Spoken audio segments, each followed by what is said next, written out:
The silence should have warned her. Faye was exhausted, worn thin from 3 months of drifting between remote villages, trading minor healing charms for stale bread and a corner by someone's fire. Her golden hair hung dull beneath the hood of her thin grey woolen shawl, her pale skin chapped raw from the cold, and her hands trembled from the constant effort of keeping her magic buried where no one could sense it. She should have stopped at the last settlement. But she'd seen the way the miller's daughter stared, the way the child whispered, which, when Faye's fingers accidentally sparked silver light. Better to risk the wilderness than wake to torches and pitchforks. She'd been running since she was 16, since her village discovered what she could do and decided her mother's bloodline was a curse that needed cleansing. Faye's appearance had always marked her as different. Hair like spun gold, skin translucent in winter's grip, eyes that shifted between grey and silver. But it was the magic that made her dangerous. Ether weaving, the village elders had called it. A forbidden art that fed on life force itself. When they tried to bind her powers with iron and prayer, she'd broken free. The blast killed 2 of them. She hadn't stayed to count the bodies. 6 years of wandering. 6 years of offering harmless remedies, never using her true power, never staying long enough for anyone to notice how frost patterns bent toward her. She was good at hiding. Her mother had taught her that. But no amount of skill could erase the loneliness of being something people feared. The sound that shattered the silence was small and terrified, a high-pitched yip that cut through the air like a blade. A wolf cub. Faye froze, every survival instinct screaming at her to keep walking. Wolf cubs meant packs. Packs meant territorial alphas who killed first and never asked questions. But the cry came again, weaker, dissolving into a whimper that pierced through the walls around her heart. She was moving before thought could stop her, following the sound through deep snow. Her magical sense flared to life. Pain. The cub was badly hurt, its small life force flickering like a dying candle. Faye crashed through ice-laden branches and her breath caught. The wolf cub was tiny, pure white fur matted crimson. It dragged itself across the snow, one leg useless, deep gashes pumping blood. Between the cub and the trees stood 3 massive dark-furred wolves, scarred, eyes gleaming yellow. Rogues. This wasn't hunting. This was torture. They were letting it crawl, then snapping at it, herding it back, savoring its terror. Stop! Faye shouted, her voice cracking through the frozen air before rational thought could silence her. 3 massive heads swung toward her in unison. She saw the moment they registered what she was. A lone woman, unarmed, fragile, wrapped in threadbare wool that wouldn't stop a strong breeze, let alone fangs. The largest rogue shifted, bones cracking and reforming until a hulking man stood in the snow, naked and unconcerned by the cold. His face was a map of scars, and his smile was the smile of something that had forgotten how to be human. Well, he drawled, his voice like gravel scraping stone. The moon goddess smiles on us today. First, we get to end the Alpha King's precious bloodline, and now we get a little golden bird to play with. He tilted his head, studying her with the curiosity of a cat that's found an interesting mouse. Though you're a strange one, aren't you? I can smell magic on you. Forbidden magic. The kind that gets witches burned. Alpha King's bloodline. The words slammed into Faye like a physical blow. White fur. Being hunted by rogues who wanted it dead for political reasons. This wasn't just any cub. This was the heir. The prince. A child whose death would shatter the most powerful pack in the north. I don't know what you're talking about, Faye managed, fighting to keep her voice steady even as her heart hammered against her ribs. But you need to walk away from that cub. Now. The rogue laughed, a sound like breaking ice, and his 2 companions shifted to human form, flanking her with practiced efficiency. Or what? The scarred one asked, taking a step closer. You going to fight us, little witch? You're not even in a pack. I can smell it on you. No bonds, no protection, no one to avenge you. You're nothing. A ghost. And ghosts don't leave bodies behind. He was right. She was nothing. No pack would howl for her death. No one would light a funeral pyre or speak her name to the moon goddess.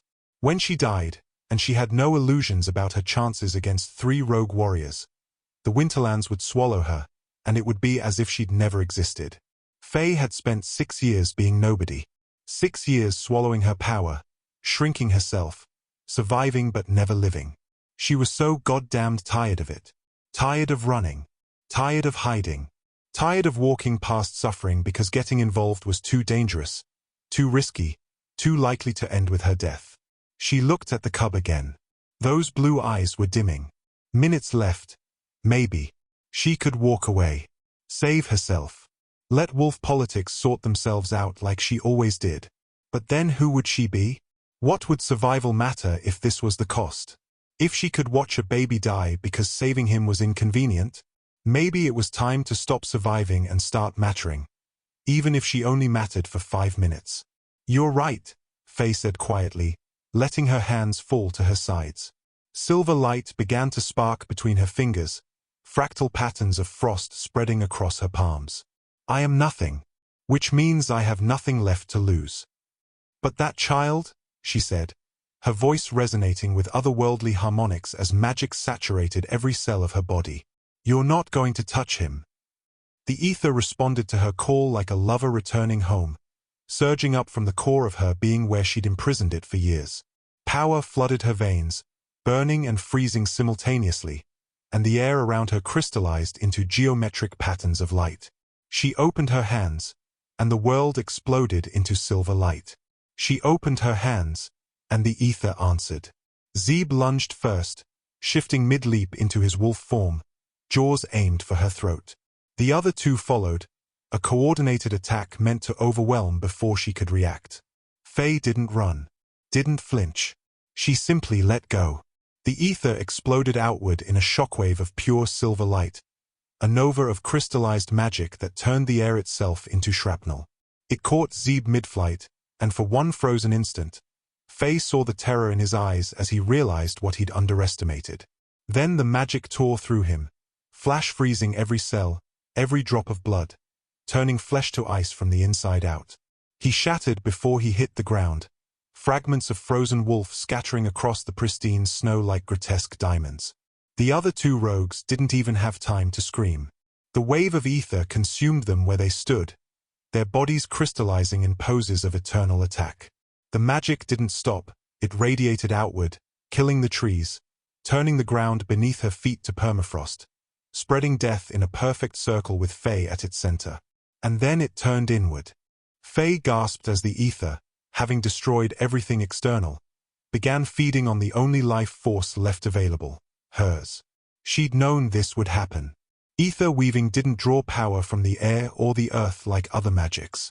It drew from the caster's own vitality, their very essence. A small spell might cost days off your life. What she'd just done, unleashing enough raw power to kill 3 shifters instantly, would cost everything. Her heart stuttered, skipped a beat, then another. She felt the organs seizing in her chest, the muscle fibers freezing as the magic cannibalized her from within. Her lungs stopped mid-breath. Her blood slowed, thickened, began to crystallize in her veins. Faye's legs gave out and she crumpled into the snow, her vision already graying at the edges. She couldn't feel her fingers anymore, couldn't feel her toes. The cold that had been her companion for 6 years was finally claiming her, pulling her down into the white embrace she'd always known would be her end. The cub. Where was the cub? With the last of her fading strength, Faye turned her head. He was there, just feet away, still bleeding but alive. Those blue eyes were wide now, watching her fall the way she'd watched him suffer. She'd saved him. That mattered. That had to matter. Her body was shutting down, but her arms still worked. Barely. Faye dragged herself across the blood-stained snow, each movement an agony of dying nerves and failing muscles. She reached the cub and pulled him against her chest, curling her body around his small form. He whimpered, pressing into her warmth, and Faye felt tears freeze on her cheeks. "It's okay," she whispered, though her lips were numb and she wasn't sure if sound came out. "You're safe now. Your father will find you." Her heart gave one final, weak flutter, then stopped. The world went gray, then black. But even as consciousness faded, Faye kept her body wrapped around the cub, using her last body heat to keep him alive, giving him every remaining second of warmth she had left to give. She'd been nobody for so long. But in this moment, curled in the snow around a dying prince, she was everything that mattered. The Winterlands claimed her gently, like a mother tucking a child into bed. And Faye, who had spent 6 years running from death, finally stopped running and let it take her home. Derek felt his son's terror before he heard his cry. The bond between Alpha and Heir was primal, instinctive, a golden thread that connected their souls across distance and danger. When it suddenly flared with agony and fear, Derek had been in council with his war chiefs, debating border patrol routes. He dropped mid-sentence, shifted before his second breath, and exploded through the council chamber window in a shower of glass and splintered wood. He ran. Faster than he'd ever run, his massive black wolf form eating through miles of frozen forest, following that golden thread as it pulsed with his son's weakening heartbeat. Behind him, he heard Ralph and the guards scrambling to follow, but Derek didn't wait. Couldn't wait. Every second that thread grew dimmer was another second his son might be dying. The scent hit him first. Blood, magic, and death. So much death. Derek burst into the clearing and his wolf brain tried to process the carnage. 3 rogues, or what remained of them. Zeeb's shattered corpse was scattered across the snow like broken pottery. The other 2 stood frozen mid-attack, crystallized statues of ice and flesh that would never thaw. The trees around the clearing were dead, flash-frozen. The ground beneath them turned to permafrost. Whatever had happened here had been powerful enough to rewrite reality itself. And in the center of it all, curled in the blood-stained snow, was a woman wrapped around his son. Derek shifted mid-stride and dropped to his knees beside them. "Zane," he breathed, reaching for the cub. His son whimpered, alive but barely, his white fur matted with blood. But he was breathing. He was alive. The woman wasn't. Derek's hand touched her shoulder to move her, and the world exploded into sensation. The mate bond slammed into place with the force of a lightning strike, a golden chain wrapping around his soul and yanking tight. "Mine." The word roared through every cell of his body. "Mine. Mate. Mine." But she was cold. Too cold. He pressed his fingers to her throat, searching for a pulse, and found nothing. Her skin was like ice, her lips blue, her golden hair frozen in pale waves around her face. She was beautiful, ethereal, like something carved from winter itself, and she was dead. "No." The word came out as a growl. Derek gathered her into his arms, cradling her against his chest. The mate bond screamed at him, demanding he fix this, save her, refused to accept what his eyes were telling him. "No, you don't get to do this. You don't get to save my son and then leave me." Ralph crashed into the clearing with 6 guards behind him, all of them shifting and staring at the massacre. "Alpha, what?" Ralph started, then stopped as he saw Derek holding the woman. "Is she?" "She's my mate." Derek's voice was raw, broken. "And she's dying. Get the healers. Now." Ralph's eyes widened, but he didn't hesitate, already sprinting back toward the stronghold. Derek looked down at the woman in his arms, his mate, his fated one, the one the moon goddess had chosen for him. She'd used the last of her life to save his son, a child she didn't know, giving everything to protect what mattered most to Derek. "Hold on," he whispered, pressing his forehead to hers. "Please, just hold on." The gray void stretched endlessly in all directions, featureless and cold. Faye floated through it, weightless, formless, barely aware of herself as anything more than consciousness adrift. She should have been afraid, but fear required a body, a heartbeat, adrenaline. She had none of those things anymore. Was this death? It wasn't what she'd expected. No light, no judgment, no reunion with loved ones. Just infinite gray and profound silence. But then, there. A glimmer. Small, golden, pulsing with warmth. Faye drifted toward it, drawn by something deeper than curiosity. The golden light grew stronger as she approached, and she realized it wasn't a light at all. It was a thread, a tether, and it was connected to her, leading somewhere she couldn't see. She followed it because there was nothing else to follow. The thread tugged gently, guiding her through the void, and Faye found herself wondering what waited at the other end. The cub. She remembered him suddenly. White fur, blue eyes, blood in the snow. She'd saved him. Given everything to protect him. The thread pulsed brighter, as if responding to her recognition, and Faye felt a pull. Not physical, but spiritual. Something on the other side of the gray was calling her, refusing to let her drift away completely. The cub. He was holding her here, his tiny spirit wrapped around hers like he'd pressed into her chest in those final moments. Come back, the thread seemed to whisper. Come back to me. But Faye was so tired. Letting go would be so easy. She could just stop following the thread, let the gray swallow her, finally rest after 6 years of running. The thread blazed suddenly, flooding her consciousness with images. The cub's frightened eyes, his small body shivering, his desperate need for safety. And something else, a deeper warmth, stronger, more primal. Another presence at the end of that thread, pouring life force through the connection with desperate intensity. Someone was fighting to bring her back. In the Alpha's chambers, Derek had not moved in 3 days. The healers had done what they could, warming her frozen body, treating the injuries, wrapping her in furs and surrounding her with heating stones. Ilfa, the head healer, had pronounced it a miracle that Faye lived at all. Her heart stopped. Alpha, the old woman had said gravely. I can feel the damage. She should be dead. Something is keeping her tethered. Derek knew what it was. The mate bond, and his own stubborn refusal to accept her death. He sat beside her bed, holding her hand, pouring his own life force through their bond. It wasn't something he'd been taught, wasn't even something he'd known was possible until desperation had made him try. But he could feel it working, his strength flowing into her, keeping her spirit from drifting beyond reach. Alpha, you need to rest, Ralph said from the doorway, not for the first time. The council needs you. There are decisions. Let them wait. Derek's voice was rough from disuse. His eyes never left Faye's face. She was still too pale, too still, but there was color in her lips now. Her chest rose and fell in shallow breaths. The pack is talking. They don't understand why you're neglecting your duties for a stranger. A human. Ralph hesitated. A witch. She's my mate. Derek's grip tightened on her hand. She saved my son. She gave her life for Zane. I will not abandon her. Ralph sighed but nodded, retreating. The door closed, and Derek was alone with her again.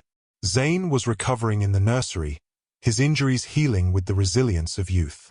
But he kept asking for the golden lady, kept crying when they told him she was sleeping. You hear that? Derek murmured, lifting her cold hand to his lips. My son is asking for you. He needs you. I need you. His voice broke. Please, come back. I don't even know your name, but I know you're mine. The moon goddess chose you for me. You can't leave before I've even met you. In the gray void, Faye felt the warmth intensify. The words didn't reach her as sound, but as feeling, desperation, grief, fierce determination. Someone wanted her. Someone needed her. She'd been unwanted for so long. The thread blazed like the sun, and Faye made her choice. She followed it home. Faye gasped awake and immediately regretted it. Pain exploded through her chest, her lungs burning as they remembered how to draw breath. Her heart stuttered, skipped, then found its rhythm with agonizing slowness. Every nerve ending screamed as sensation flooded back into her body. She tried to sit up and failed, her muscles refusing to obey. Where was she? Not the snow. Not the gray void. Somewhere warm. Somewhere soft. Her vision swam into focus gradually. A ceiling of dark wood beams. Stone walls hung with tapestries. Firelight dancing from a massive hearth. And beside her bed, because she was definitely in a bed, the most luxurious bed she'd ever seen, sat a man. Not just any man. A wolf. Even in human form, she could sense it. The predatory stillness, the coiled power, the unmistakable aura of an alpha. He was massive, broad-shouldered, with dark hair and eyes like molten amber. And he was staring at her as if she'd risen from the dead. Which, she supposed, she had. You're awake. His voice was rough, raw with emotion. "Thank the moon goddess, you're awake." Faye tried to speak and managed only a croak. Her throat was sandpaper dry. The Alpha, and she knew with sudden certainty that this was the Alpha King, the cub's father, immediately reached for a cup of water on the bedside table. He slid a hand behind her head, supporting her with surprising gentleness as he brought the cup to her lips. She drank greedily, and the cool water was the most magnificent thing she'd ever tasted. "Easy," he murmured. "Not too fast." When she'd had enough, he set the cup aside and helped her settle back against the pillows. His hand lingered on her shoulder, and Faye became acutely aware of several alarming facts. She was in the Alpha King's chambers, in his bed, wearing a thin nightgown that definitely wasn't hers, and he was looking at her with an intensity that made her skin prickle with awareness. "Where?" she rasped, then cleared her throat. "Where am I?" "My stronghold. You've been unconscious for 3 days." His amber eyes searched her face. "Do you remember what happened? The rogues. The cub. The ether burning through her veins. The baby," she whispered urgently, trying to sit up again. "The white cub, is he? He's fine. Thanks to you." The Alpha's hand pressed gently but firmly on her shoulder, keeping her down. "You saved my son's life." Relief flooded through her so powerfully she felt tears prick her eyes. "Good. That's good." Before the Alpha could respond, the door burst open. A small child in human form, no more than 3 years old with white blonde hair and pale blue eyes, came barreling into the room. He wore soft sleeping clothes and his feet were bare, and he was moving with the single-minded determination of a toddler on a mission. "Papa, is she?" The child stopped dead when he saw Faye awake, his eyes going impossibly wide. Then his face split into a radiant smile and he launched himself at the bed. "Mama!" Faye's brain short-circuited. The child scrambled up onto the massive bed with practiced ease and threw his small arms around her neck, pressing his face into her shoulder. "Mama, you waked up. I was so scared. Papa said you were sleeping but you wouldn't wake up and I thought." "Zane." The Alpha's voice was gentle but firm. "Careful. She's still healing." But the child, Zane, the heir, the cub she'd saved, only held tighter. And Faye, who had no idea what to do with a child calling her Mama, could only stare in frozen shock as the room suddenly filled with people. Guards, healers, and what looked like high-ranking pack members had appeared in the doorway, drawn by the commotion. All of them staring. At her. At the Alpha's son clinging to her and calling her Mema. At the Alpha King sitting beside her bed with the kind of protective possessiveness usually reserved for mates. Oh gods! What had she woken up to? By the 5th day of her recovery, Faye was going stir-crazy in the Alpha's chambers. Derek, he'd insisted she call him Derek, not Alpha King or Your Majesty, had been a constant, overwhelming presence. He brought her meals personally, sat with her for hours, and looked at her with an intensity that made her want to simultaneously run toward him and away from him. The mate bond. She could feel it now, a golden thread connecting her soul to his, humming with want and need. It terrified her. So when Ilfa, the elderly pack healer, finally cleared her for short walks, Faye seized the opportunity to escape. She wrapped herself in a borrowed woolen dress, grey, naturally, though far finer than anything she'd owned, and slipped out while Derek was in council. The stronghold was magnificent. Massive stone corridors lit by torches, tapestries depicting wolf hunts and ancient battles, windows that overlooked snow-covered mountains stretching to the horizon. Everywhere she went, pack members stopped to stare. Some bowed. Others whispered. A few smiled. Most looked uncertain about what to make of the White Witch who'd killed 3 rogues and stolen their prince's heart. Faye found herself in the healer's wing without consciously deciding to go there. The familiar scent of herbs and healing salves drew her like a moth to flame. She'd always felt safe in healing spaces. "Come in, child." Ilfa's voice called from within before Faye could knock. "I've been expecting you." The healer's chamber was organized chaos, dried herbs hanging from rafters, shelves lined with jars and bottles, a work table covered in mortars and pestles. Ilfa sat in a worn chair by the fire, her silver hair braided long down her back, her ancient eyes sharp and knowing. "Sit." Ilfa gestured to a stool. "You're running from our alpha." It wasn't a question. Faye sat, her hands twisting in her lap. "I don't belong here. I should leave before." "Before what? Before you accept that you're his mate? Before you let yourself be happy?" Ilfa's tone was gentle but firm. "Or before you accidentally hurt someone with your magic?" Faye's head snapped up. "How did you?" "I'm old, girl. I've seen things most wolves have forgotten existed." Ilfa leaned forward, studying Faye with those piercing eyes. "Ether weaving. It's been centuries since I've encountered it. The last practitioner I met was a woman from the Silver bloodline, Royal Mags, blessed by the moon goddess herself." "Blessed?" Faye laughed bitterly. "It's a curse. It feeds on life.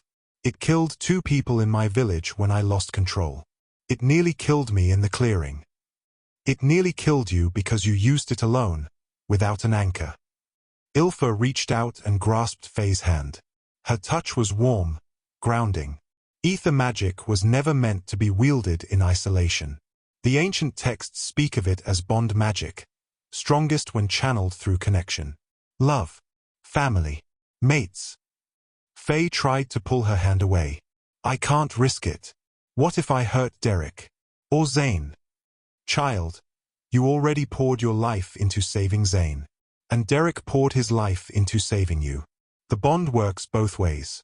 He makes you stronger. You make him stronger." Ilfa squeezed her hand. "Your magic isn't a curse. It's a gift. And gifts are meant to be shared." Before Faye could respond, footsteps echoed in the corridor. Derek appeared in the doorway, his expression a mix of relief and exasperation. "You left without guards," he said, but there was no real anger in his voice. Only concern. "I don't need guards to walk around your castle," Faye replied, pulling her hand from Ilfa's grip and standing. "You do when there are still rogues who want revenge for their fallen brothers." Derek stepped closer, and Faye's traitorous heart raced. "Let me keep you safe. Please." The vulnerability in that single word broke something in her chest. But fear was stronger. "You don't understand," Faye whispered. "Everyone who gets close to me ends up hurt. My parents, my village, you and Zane. You'd be safer if I left." Derek closed the distance between them in 2 strides, cupping her face in his large hands. "You saved my son's life. You're my fated mate. I would raise kingdoms to keep you here." His amber eyes blazed. "You're not dangerous, Faye. You're everything."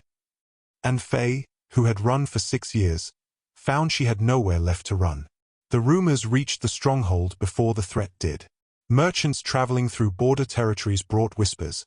The White Witch who'd killed Zeeb and his enforcers with forbidden magic was living in the Alpha King's castle. Some versions claimed she'd bewitched Derek, that he was under her spell. Others said she'd killed dozens of rogues, that her power could level entire villages. A few called her a hero, the savior of the young prince. Most just called her dangerous. Ralph delivered the real news during morning council while Faye sat in the gardens with Zane, blissfully unaware. "Lyle's gathering forces," Ralph reported grimly. "Zeeb's second. His calling for a siege, claiming we harbor a witch who murdered his brothers unprovoked."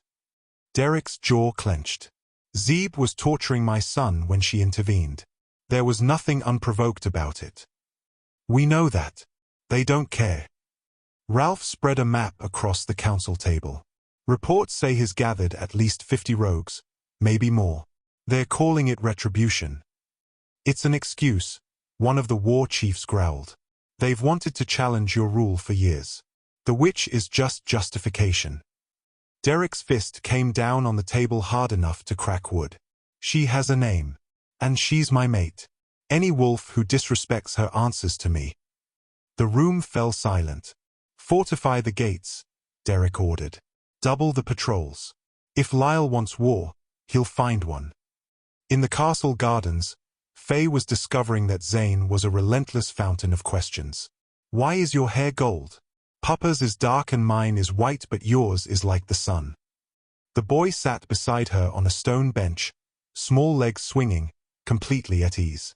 I don't know, Faye admitted, watching frost patterns form where her fingers traced the bench. My mother's was too. Is she in the stars now? Papa says people go to the stars when they die. Faye's throat tightened. Yes, she's in the stars. I almost went to the stars, Zane said matter-of-factly. But you saved me.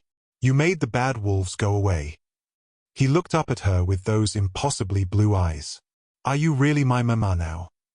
Faye's heart clenched. Zane, The bond says you are. He pressed his small hand to his chest. I can feel it here. Papa says bonds don't lie. He says you're our family now. His face grew serious. Do you want to be our family? Such a simple question. Such an impossible answer. Faye thought of 6 years alone, of running from every connection, every chance at belonging. And she thought of this child's arms around her neck, his joy when she woke, his unshakable faith that she belonged here. Yes, she whispered. I want to be your family. Zane's face split into a radiant smile, and he launched himself at her, small arms wrapping around her waist. I knew it. I told Papa you'd stay. He was worried, but I knew. Faye held him close, this child she'd died for, and felt something shift in her chest. Not fear. Not anymore. Purpose. Faye. Derek's voice made her look up. He stood at the garden entrance, his expression grim. Behind him, she could see guards taking positions, weapons being readied. We need to talk. The rogues are coming. Zane tensed against her, and Faye's arms tightened protectively. She looked at Derek, at the stronghold that had become home, at the child she'd saved and the man the moon goddess had chosen for her. Let them come, she said quietly. And this time, when silver light sparked at her fingertips, it felt less like a curse and more like a promise. They came at dawn, just as the first light touched the mountain peaks. The warning bells shattered the morning stillness, and Derek was already moving, shifting mid-stride as he raced for the walls. Faye watched from the tower window as the perimeter exploded into chaos, rogues pouring from the tree line in waves, 50 strong at least, all teeth and rage and vengeance. Stay in the inner keep, Derek had commanded before he left, his hands framing her face. Ralph will guard the entrance. Don't leave Zane's side. She'd nodded, not trusting her voice. He'd kissed her then, fierce and claiming, and she'd tasted desperation on his lips.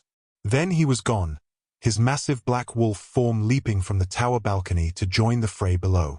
Now Faye stood in Zane's chambers with the boy pressed against her side, listening to the sounds of battle. Snarls, screams, the clash of claws on steel. The stronghold's walls were solid, Derek's warriors well-trained, but the rogues fought with the fury of those with nothing to lose. Mama. Zane's voice was small. Papa will be okay, right? He's the strongest alpha in the north, Faye said, stroking his white-blonde hair. He'll be fine. She hoped she sounded more confident than she felt. The mate bond thrummed with Derek's emotions, fury, focus, the savage joy of battle. But also pain. He was hurt. Not badly, but enough that she felt the phantom ache in her own ribs. The door to the chamber exploded inward. Ralph's body flew across the room and hit the wall with a sickening crunch. He slid down, unconscious or dead, blood streaming from a gash across his throat. And in the doorway stood a woman, tall, lean, with scars crisscrossing her face and eyes like yellow fire. There you are, the rogue purred, her voice like silk over razors. The little witch who killed my mate. Rudina. Zeeb's mate. Faye recognized her from the rage pouring off her in waves. Faye pushed Zane behind her, silver light already sparking at her fingertips. Leave. Now.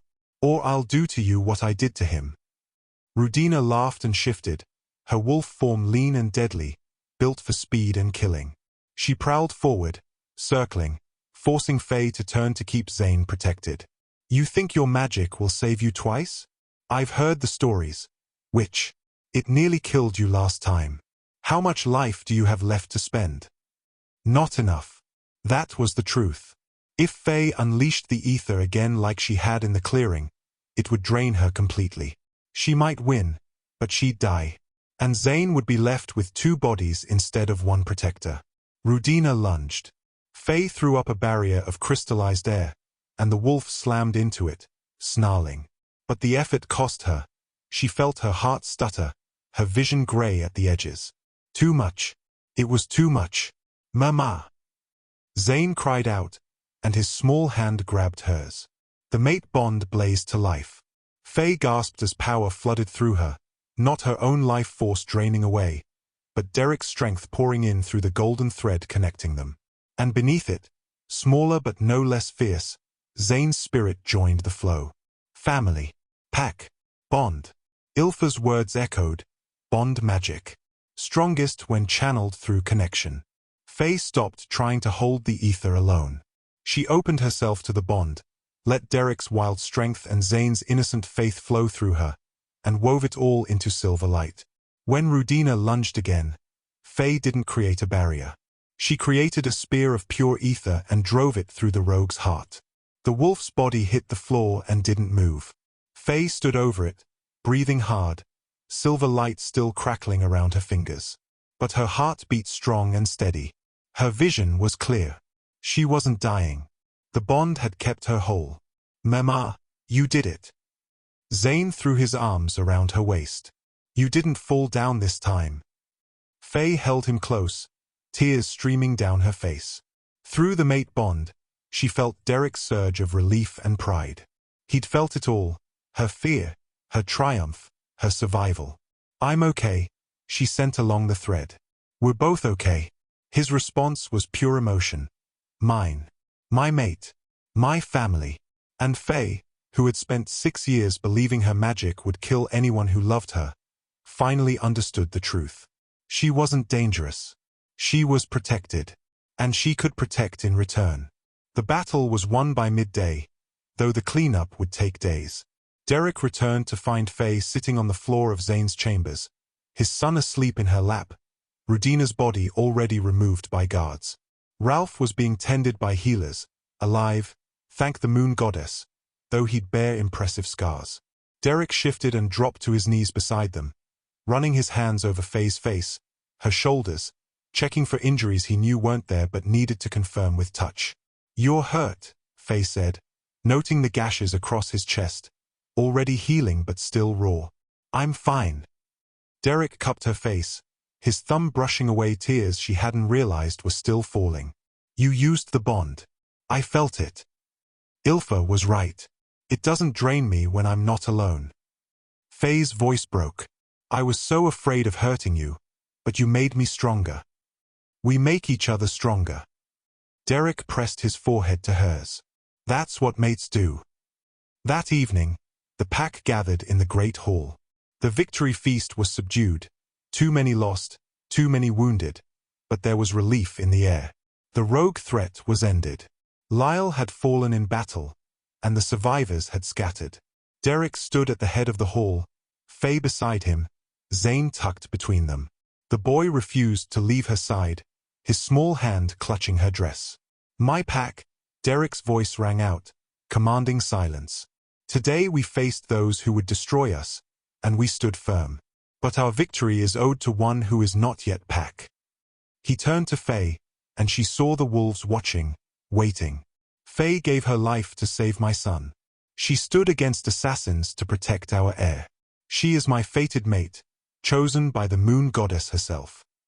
Derek dropped to one knee, and the hall gasped. An alpha never knelt, not even for his mate. But Derek looked up at her with eyes full of love and reverence. Will you accept the bond? Will you stand beside me as Luna? Will you let us be your family, as you are ours? Faye looked at the pack, wolves who'd whispered about her, feared her, called her witch and curse. But she also saw Ilfa smiling, saw warriors nodding with respect, saw Zane looking up at her with absolute faith. Yes, she whispered, then stronger, yes. The hall erupted in howls, not of protest, but of welcome. Derek rose and kissed her, claiming her before his pack, and when he pulled back, he lifted her hand high. You're Luna, he roared, and the pack answered, Luna, Luna.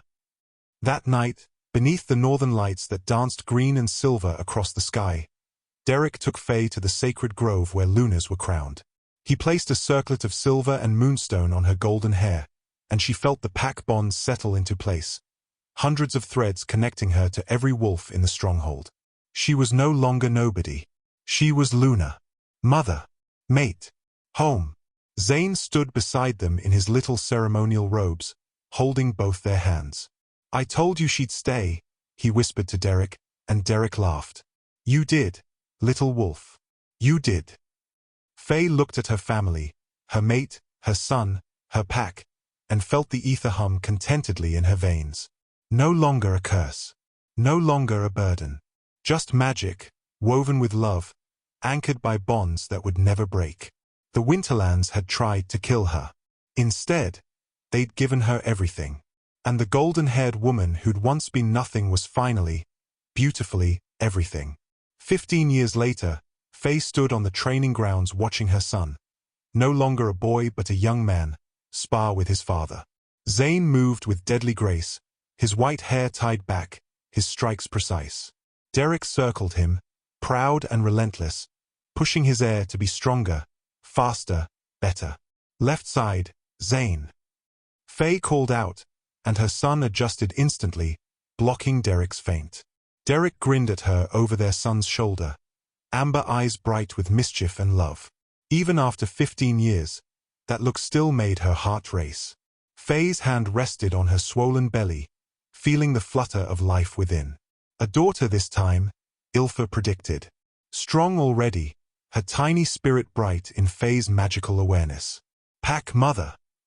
Young wolves approached, bowing respectfully. They came seeking blessings, healing, wisdom, the things the pack had learned to expect from their Luna. No one called her witch anymore, not with fear. The silver light that danced at her fingertips was protection, blessing, miracle. Zane landed a solid hit on Derek's ribs, and both men laughed, breathless and victorious. Her boys. Faye smiled, watching them, feeling the pack bonds humming contentedly around her like a warm embrace. She'd been nobody once, a ghost, a curse, something to fear. Now she was pack mother, Luna, beloved. Now she was home. If you enjoyed this story, please subscribe to the channel for more werewolf romance tales, alpha kings, rejected mates, and powerful Omega stories. Hit the notification bell so you never miss an upload. Leave a comment below telling me what you thought of Faye and Derek's story, and what kind of werewolf stories you'd like to see next. Your support means everything and helps me create more content like this. Thank you for reading, and I'll see you in the next. Your hopeless romantic Amora.